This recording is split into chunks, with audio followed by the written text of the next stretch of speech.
से कि यूट्यूबर ने कौन आई है जवन 10 कोस क्लब में खन तुलाई है।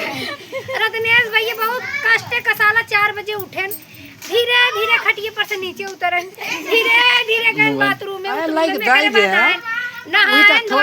अच्छा हुआ चले तो हमरे किए पहुंचत 10:15 में टच फैका जी लोग उठा के बाहर लड़की में काट कूट ले। अब है वहिनी का लगा किस का मरा आवाज आवाज ठीक है। अच्छा माई का है, माई है माई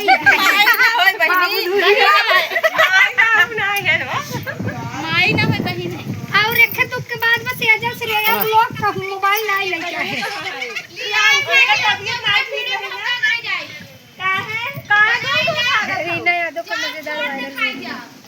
ना देखबू आवा है खाना कर देते क्या पूजा का नहीं आई नो हम नहीं समझ पावत है।